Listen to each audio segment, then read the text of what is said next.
皆さんこんにちは。はじめまして。私はリと申します。자, 오늘부터 여러분들과 JLPT N2 보장반을 담당하게 된 청해 파트를 담당한 이장우라고 합니다. 자, 청해 안 들립니다. 안 들려? 우리는 청해 극빈자 들리지가 않아. 외국어는 들리기 시작하면 게임이 끝났다라는 말이 있습니다. 자, 여기서 청해는 두 부류의 학습자가 있습니다.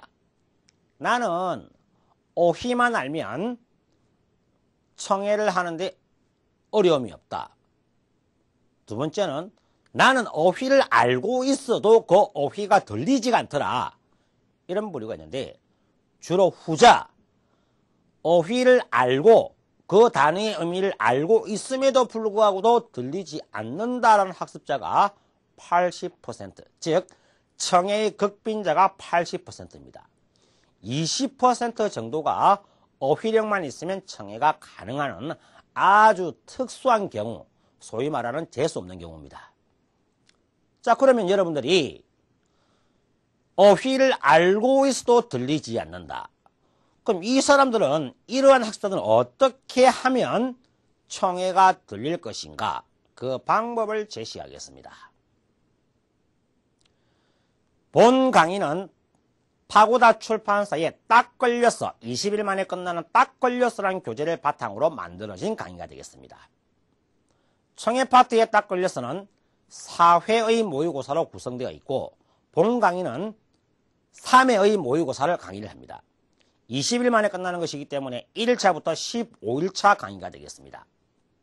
여기서 여러분들이 본 교재의 별책 부록을 보시면 스크립트가 나와 있고 어휘 설명, 그 다음에 본문의 해석이 다 되어 있습니다.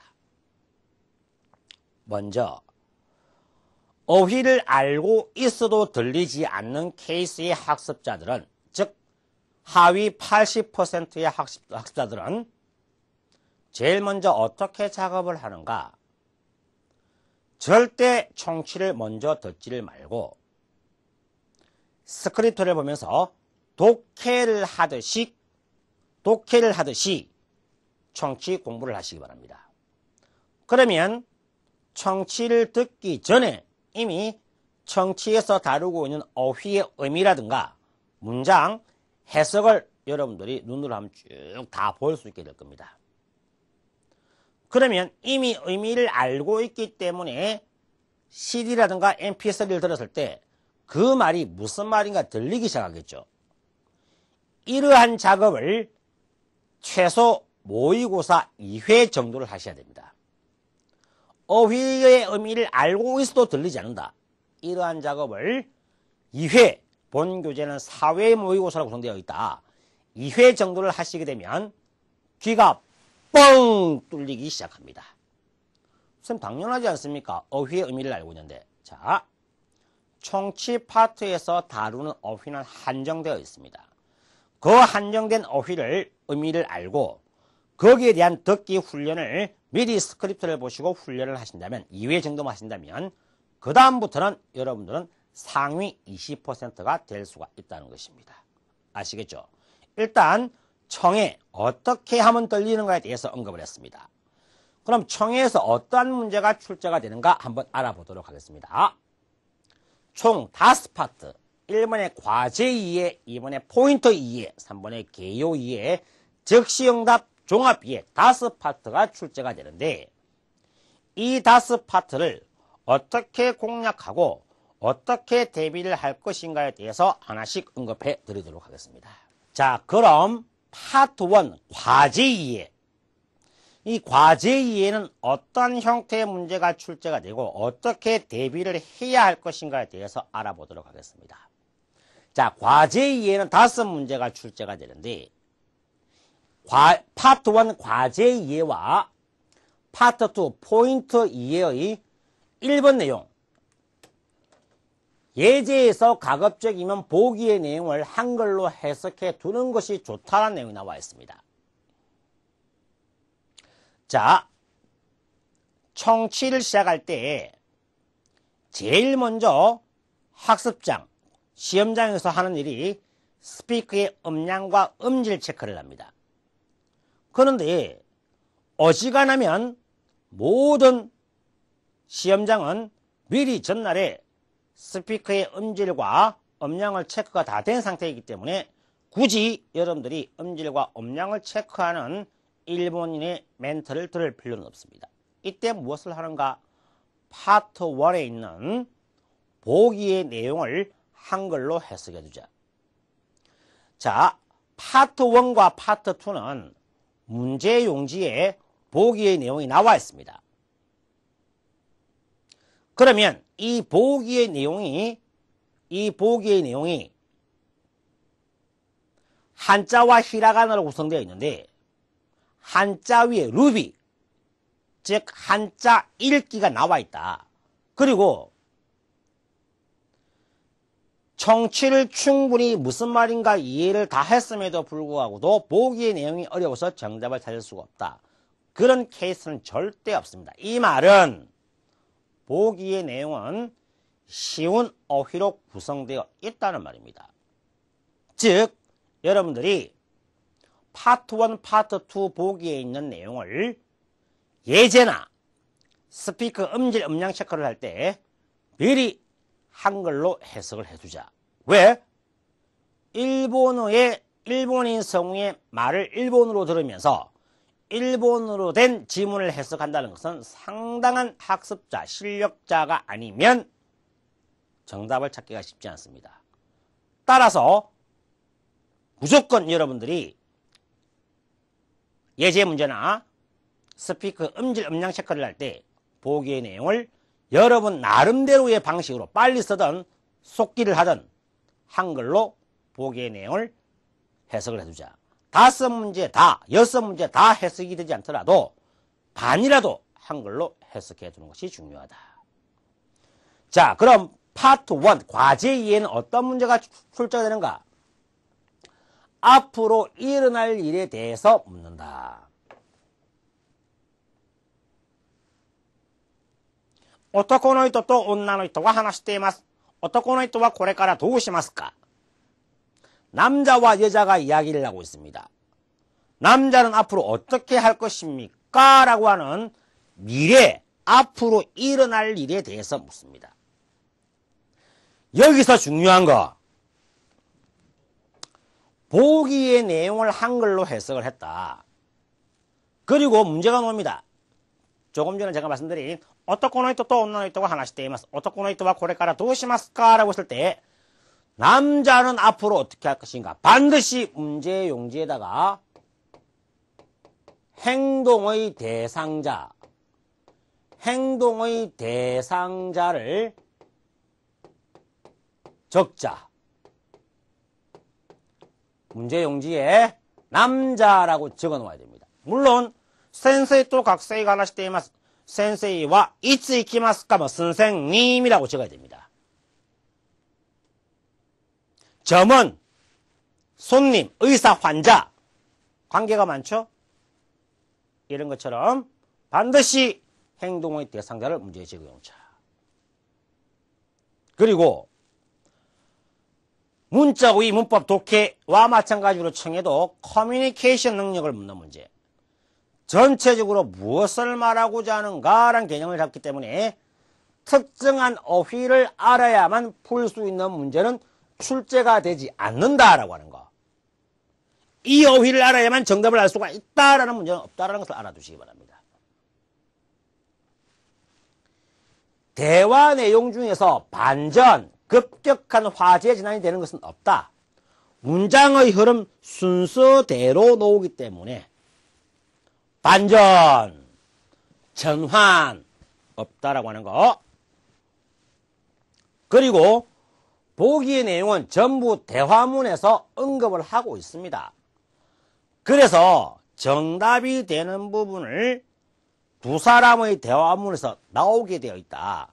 앞으로 어떻게 할 것인가 라는 개념을 받았을 때 만약에 남자는 어떻게 할 것인가에 대해서 명확하게 정답을 제시를 하고 있기 때문에 파트 1이 어떠한 유형으로 문제가 출제가 되고 어떻게 대비를 해야 하며 어떻게 정답을 찾아야 될 것인가?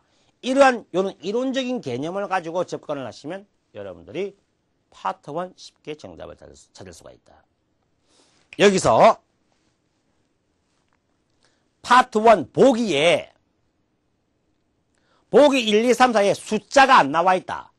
숫자, 날짜, 요일, 이치지, 니지, 상지, 지오비, 카요비, 스이오비, 뭐 지우효과, 지우고니치, 지우로고니치 이렇게 숫자가 안 나와 있으면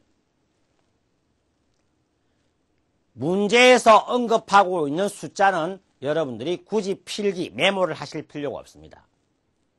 보기에, 문제의 보기에 숫자가 있을 때는 숫자, 날짜, 요일이 있을 경우에는 그러한 대화문에서 다루고 있는 숫자, 날짜, 요일을 체크를 하셔야 되지만 보기에 없을 경우는 의미가 없다는 것을 알아두시기 바라요. 파트 1, 과제 이해는 뭐? 이미 일어날 일, 보기의 내용을 해석해두자. 행동의 대상자를 체크해두자. 보기의 내용은 성우들이 다 언급을 하기 때문에 정답이 되는 부분을 골라내자라고 하는 거예요. 파트 2. 포인트 2의 6문제. 1번 설명했고, 파트 2 포인트 2는 이미 일어난 사실에 대해서 묻는다. 파트 1은 앞으로 일어날 일, 파트 2는 이미 일어난 사실, 즉 센세이 또 각세이가 하나씩 때이마스 선생님과 학생 이야기를 하고 있습니다. 각세이와 도시대 오쿠레마시다까 학생은 왜 늦었습니까? 이미 늦었던 일어난 일에 대해서 묻는다. 그래서 주로 묻는 문제가 원인, 이 왜 늦었는데? 늦은 이유가 뭐니? 이유, 원인과 이유에 대해서 많이 묻기 때문에 질문의 내용이 보면 나세, 왜, 도시대 이런 표현들이 많이 나오더라. 아시겠죠? 이미 일어난 사실. 여기서 선생님 파트 1은 스피커 음량 음질을 체크하기 때문에 충분한 시간이 있어서 보기의 내용을 다 해석을 할 수가 있었습니다. 근데 파트 2는 스피커의 음질 음량 체크가 하기 때문에 좀 어렵지 않습니까? 라고 질문하시는 분은 계시지만 문제와 대화 의문 사이에 20초의 시간이 있다. 자, 파트 1 과제 2에 男の人と女の人が話しています。男の人はこれからどうしますか? 5초 뒤에 문제가 촥 나옵니다. 先生と学生が話しています。파트 2. 学生はどうして遅れましたか? 왜 늦었습니까? 하고서 20초의 시간이 딱 있습니다. 그리고 문제가 촥 나옵니다. 20초 시간. 이 시간 충분합니다. 보기의 내용을 해석할 만한 시간이 된다. 아시겠죠? 그럼 청취는 전부 다 포인트인데 왜 파트 2만 유독 포인트 2라고 하는가? 보기의 내용은 전부 지문에서 언급하는데 파트 2는 명확하게 정답이 되는 부분을 성우가 직접 불러준다. 그래서 정답이 되는 부분을 정확하게 불러주는 문제가 6문제 중에서 최소 반, 나머지 반은 뭐 유사 문장이 나온다는 거야. 성우가 정확하게 불러줍니다. 그래서 포인트, 그 포인트를 확 잡아버리자는 거죠. 그 포인트를 잡으면 바로 답이 나온다는 거야. 그리고 정답은 지문의 중간에 나오는 접속사 다음에 나오는 문장, 다음에 정답이 나오는 경우가 많다. 와타시 모 아시다 이키타인데스. 데모, 하지만, 그 다음 정답이 쫙 나오더라 이거야. 선생님, 언제 접속사가 나오는지 어떻게 알 수 있습니까? 문제를 풀어봐야지, 연습을 많이 하다 보면 여러분들이 충분히 정답을 찾을 수가 있다. 파트 1과 마찬가지로 행위의 대상을 적어놔야 돼. 각세이 또 센세이가 하나씩 때이면서 각세이와 두시대 오쿠레마시다까 학생이 왜 늦어? 학생이 적어야 돼. 그리고 나서 학생이 말을 합니다. 학생이 말을 할 때 얘가 접속사를 사용해. 그 다음에 답이 나온단 말이야, 이렇게. 그냥 정답을 불러주는 거야, 지금. 파트 3. 개요이의 5문제. 파트 3은 문제 용지 아무것도 없고 그냥 이렇게 적었어요. 메모. 이 말은 뭐예요? 쉽게 말하면 성우가 말하고자 하는 내용을 써서 써두지 않으면 정답을 못 찾는다는 말이지. 이 문제 전체적으로 무엇을 말하고자 하는가, 즉 테마를 묻는 문제가 출제가 된다. 장문 청취 형태입니다. 대화문도 한 문제가 출제가 되고. 자, 제가 아까 앞에서 KBS, MBC, SBS 뉴스를 할 때 그 성우가 어려운 경제 용어, 정치 용어를 섞어가면서 말을 하더라도 대략적으로 무엇을 말하고자 하는가를 여러분들이 알 수가 있다고 했습니다. 이처럼 개요이에 이 사람이 말하고 있는 이 내용이 전체적으로 무엇을 말하고자 하는가, 이것을 묻는 문제가 개요이해가 되겠습니다. 이 문제는 문제의 보기도 성과 직접 불러줍니다.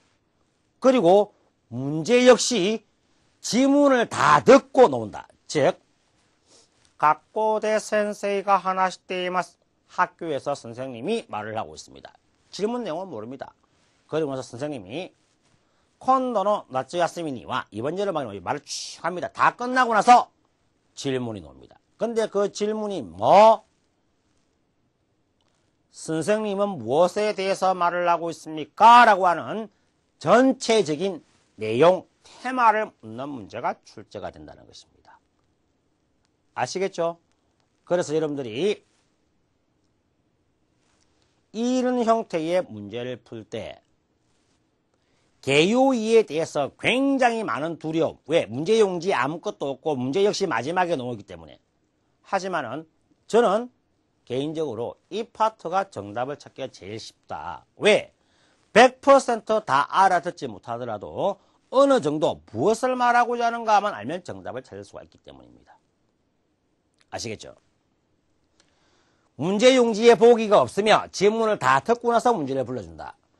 특정한 어휘에 집착을 하면 정답을 찾을 수가 없다. 이 말은 아시다까라 교지가 아리마스까라. 교지가 뭐지? 행사죠. 근데 교지가 뭐지라고 머리에 딱 박히는 순간 교지란 단어가 머리에 맴돌면서 다른 문장들이 들리지 않게 됩니다. 이렇게 되면 정답을 찾을 수가 없어요. 자, 그래서 특정한 어휘에 집착을 하면 정답을 찾을 수 없다라고 했는데, 이것은 이론적으로 이렇게 설명을 해도 여러분들이 실전에 시험 치면 특정한 어휘에 집착을 하게 되어 있습니다. 그럼 어떻게? 이거는 제가 아무리 여러분들에게 강조를 하고 전체적으로 들어야 됩니다, 특정한 어휘에 집착을 하시면 안 됩니다 라고 몇 번을 말씀드려도 이게 쉽지가 않습니다. 어떻게 하셔야 되냐면 훈련을 하셔야 돼요. 이것은 방법이 없습니다. 여러분들이 파트 3 개요이의 연습을 충분히 하신다면 훈련을 하셔야만 특정한 어휘에 집착을 하는 경우는 막을 수가 있다.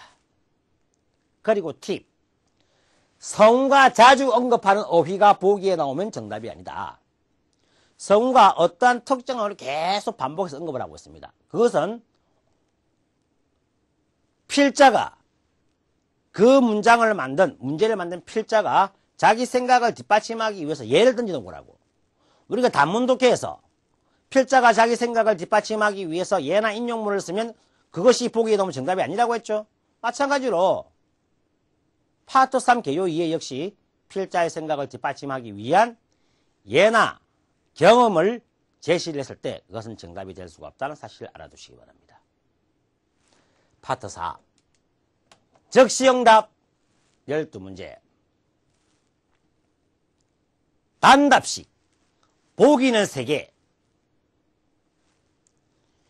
질문의 내용을 해석할 수 있는 경우는 반드시 그 내용을 문제 용지에 대략적으로 적어두자. 질문의 내용을 해석할 수 없는 경우에는 질문에서 언급한 어휘와 유사하거나 같은 어휘가 보기에 나오면 절대 정답이 될 수가 없다. 자, 이 말에 대해서 제가 언급을 하도록 하겠습니다. 이 12문제가 출제가 되는데 일단은 질문의 내용. 일반적으로 토익을 가르치는 선생님들께서 토익 파트 2 질의응답 문제. 질의응답 문제에서 중요한 것은 when, 언제, where, 어디, what, 무엇, 그다음 why, 왜, how, 어떻게 이러한 의문사, 부사를 반드시 체크해야만 정답을 찾을 수가 있다. 그건 나도 강의하겠다. 나도. 일본어 가르친 나도 하겠다고. 그런 말도 안 되는 그거는 아무나 알고 있는 거고 그 왜를 가르치라고. 그 왜. 자, 파트 4에서 질문을 합니다. 그 질문의 내용을 알아들었다.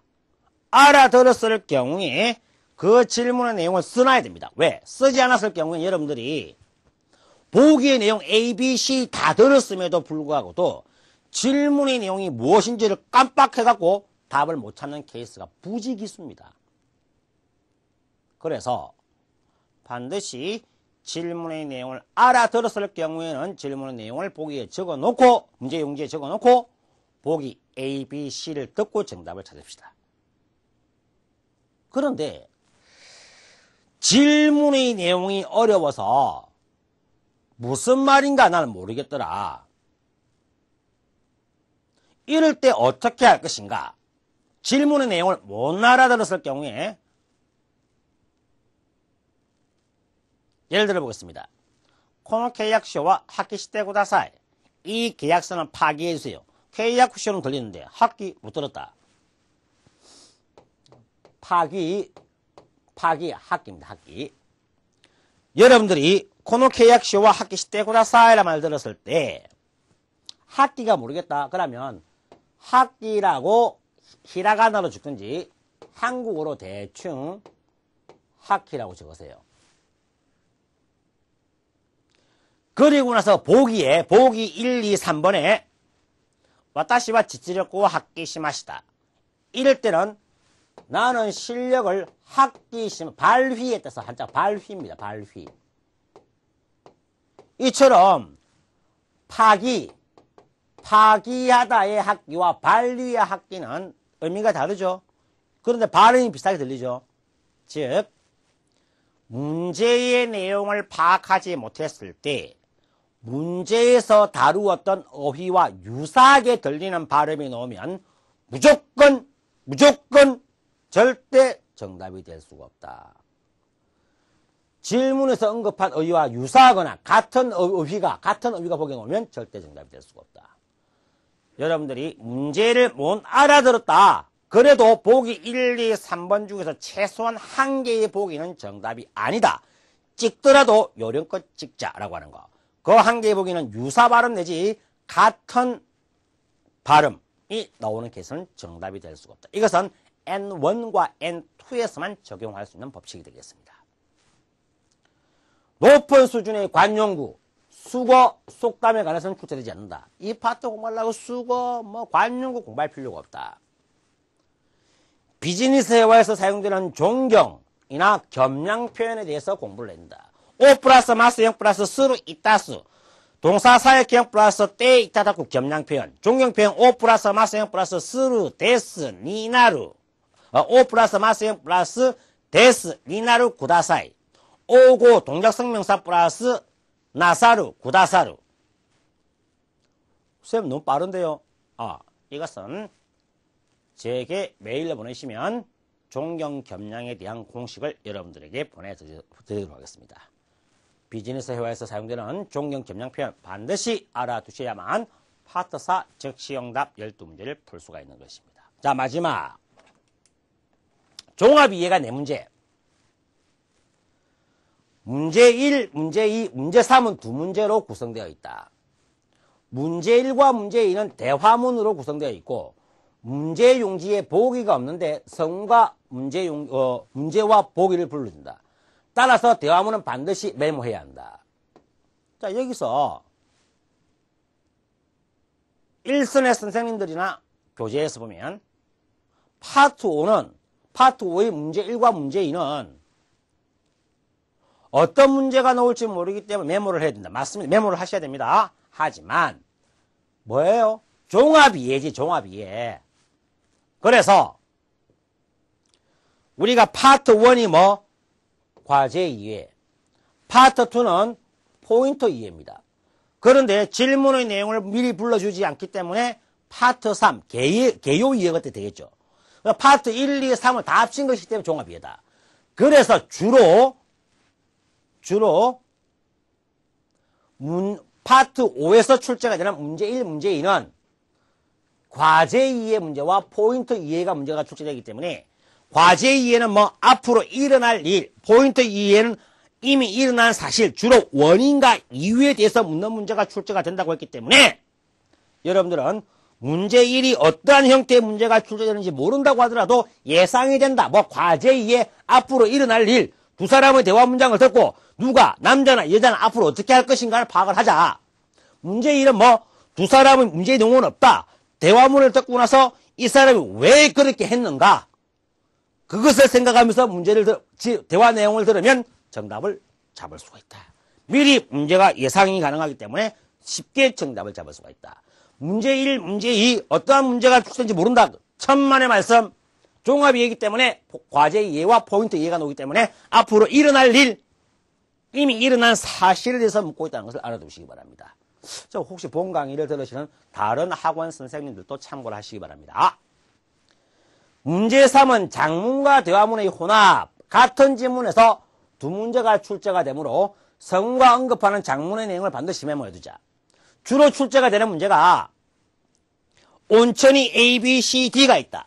A 온천은 하루 24시간 360을 이용할 수가 있다. B 온천은 주변 환경이 깨끗하다. C 온천은 쇼핑하기에 편리하다. D 온천은 음식이 맛있더라. 이렇게 장문 내용을 불러줍니다. 여기서 여러분들이 각각의 온천의 특징, A, B, C, D의 특징을 적어놓지 않으면 정답을 찾을 수가 없다. A, B, C, D 온천의 특징을 적어놓고 그다음 대화문, 남자, 여자, 너는 어떤 온천 갈래? 남자는 나는 뭐니 해도 음식이 맛있는 데가 좋아. D번이 정답. 여자는 나는 온천도 좋지만 쇼핑을 좋아해. 그럼 B 온천이 정답.